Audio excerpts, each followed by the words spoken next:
Hello, everyone, and welcome. My name is Julie Mann. I'm also known as the Habit Fixer, and I really love helping women over 50 to have amazing health and well-being and self-confidence. I do that through EFT, which is a tapping technique, and nutrition, skincare, and digital products.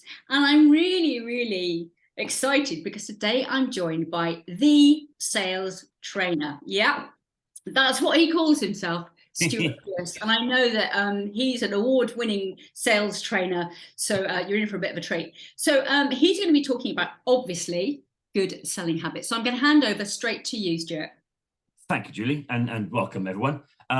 Okay, so when Julie asked me about this, I had a little think about kind of what habits people have around sales. And one of the things that generally starts that conversation with me, with clients, is the phrase along the lines of, oh, but I can't sell, or I don't want to be salesy, or we're not in sales, or anything like that. So let's burst that bubble right now. If you're in business and looking for yourself, you're in sales. Now, you may love doing whatever it is you love doing, your coaching, your designing, whatever it is.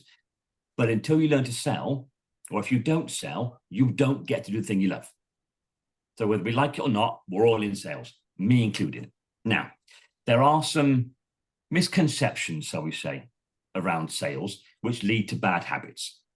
So what I'm going to do is I'm going to give you 5 tips to start you off, which will hopefully break some of those habits, all right? So the first tip is when you are selling, it's about them, not you.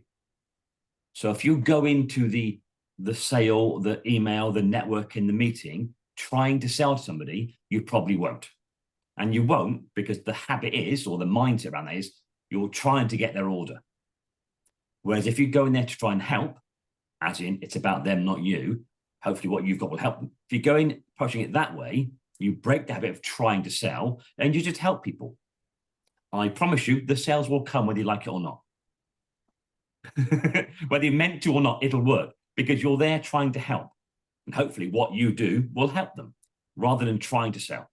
It happens around closing. We're all about closing. When you ask a salesperson what closing is, they say, oh, getting the money. And they're not wrong. But that's an awful habit and needs to break. Because if you are thinking about closing as just getting the sale, you're not thinking about them, are you? You're thinking about getting your sale. So your conversations, your comments, your psychology is wrong. Terrible habit. Don't do it. Closing isn't about an end result. It's a journey you go on together. So closing is about agreement to go to the next step. Even if that is me saying to Julie, okay, we'll talk again tomorrow. That's closing because we're in agreement with this stuff. Okay. Now, number 2 is you've got to show value and urgency.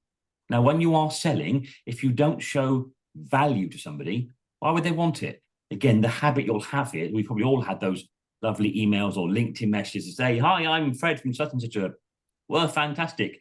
Why aren't you using this? We do it for all these other people. Here's my diary link. Don't you with Gemini, just delete them. Because that's about them getting a sale, not about helping me.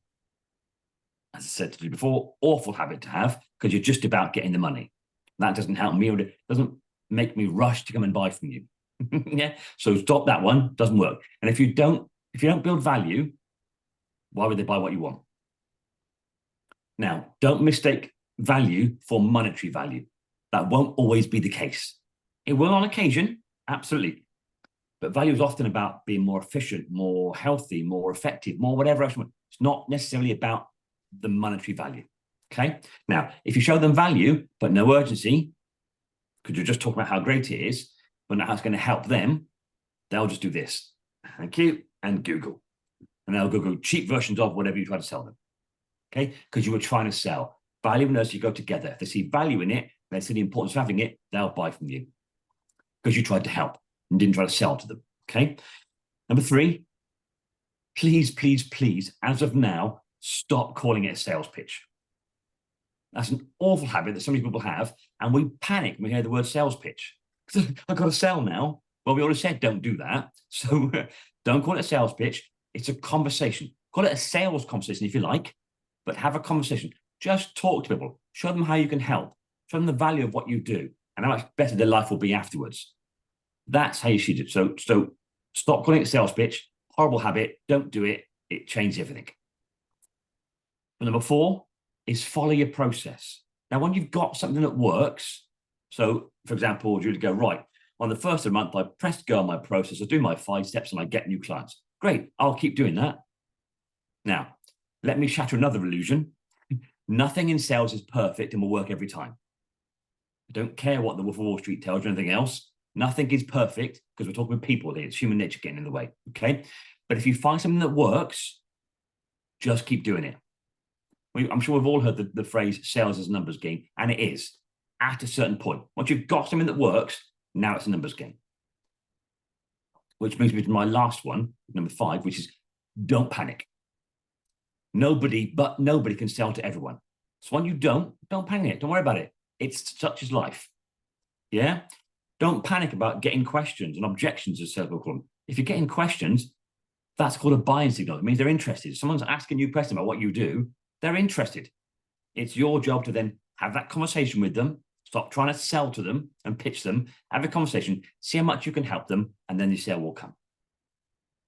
So basically, make it about them, stop trying to sell it, stop doing sales pitches, and just help people. The sales will come. Oh my goodness, Stuart, that was completely I'm going to take a breath now.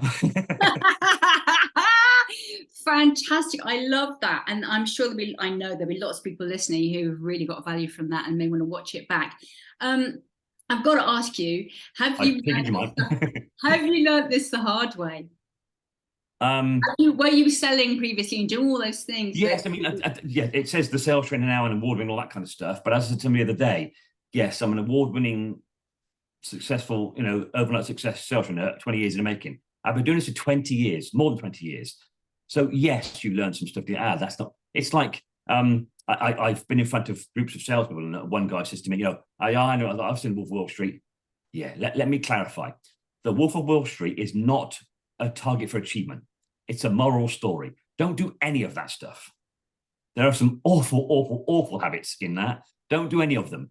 It worked in the 80s because all there was. So we thought it worked. And then 10 years we went, that's not great, is it? So there were some awful habits in there that don't do any of that stuff.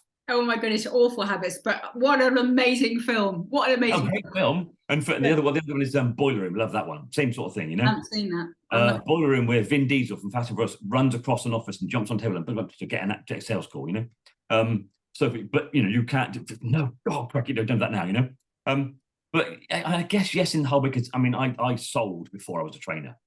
The one came out the other sort of thing. So yes, when you first, back when I was first in sales, I was selling office supplies, and I sat with my back at a desk with my back to the MD, and my first day was, right, here's our catalogue, there's the phone, there's the Dun & Bradstreet business directory, off you go.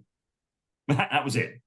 Work it out for yourself, Nightmare. That makes me come out of a cold sweat just thinking about it. Well, doing it's bad enough. With the MD sat behind you, it's even worse, Oh my goodness, things have changed, Julie, by that now. It's like we're much more refined about these things now. But yes, so I learned some of that because I've been there and done those 200 phone calls and all that stuff. But those 5 tips, that's what I use all day, every day with my clients. So that's come from my own learnings, if you like. I had a client say this to me a while ago, and we're in the middle of a session. He goes, "I've worked it out."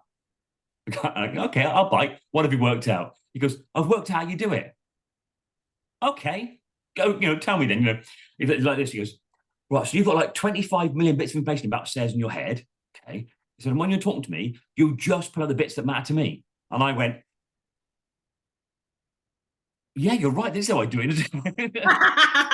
I'd never thought of it like that, but he was right. There's so much. I've trained people from Hong Kong and gone everywhere else. And there's so much stuff in my head that I don't use until I go, and that's no tip number 47 sort of thing. Work for John, but might not work for you.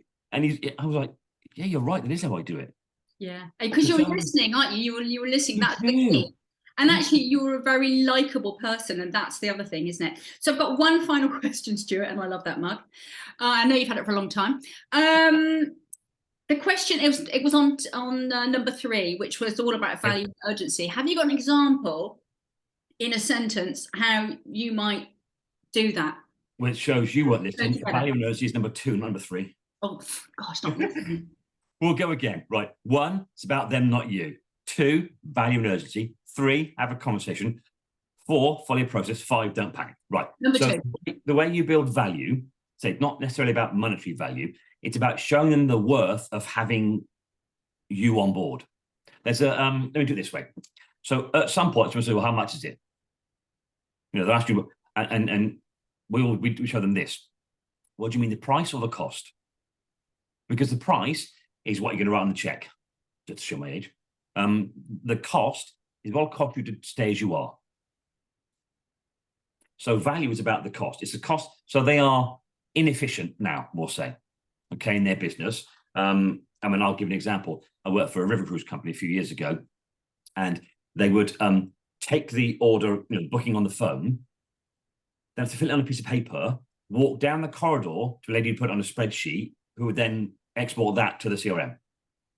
I said, can't we get the guy in IT to work a button that says submit? And I worked out, it took something like 4 minutes each time. And, you know, 10 orders. And I worked out and said to the CEO, I said, you realize with the orders we had this week, you've wasted about 4.5 hours in the corridor. And I said, if you think about hourly rates and booking us, how many bookings you might get, how many more bookings you might get if you work those and all that sort of stuff. And he was almost in tears. But then he was an ex PricewaterhouseCoopers FD, so he understood it in a second. But he's like, oh wow. But we get used to things, you know. So so in that instance, if you show the way to get that done quicker and faster and save money and time and make more orders, that's value. Absolutely brilliant. So there is a monetary value addition to that, but actually the value piece is being more efficient. Yeah. So cool, Stuart. Thank you so much. So obviously I'm going to put all Stuart's links below this video, so do check him out. You want to get good at sales?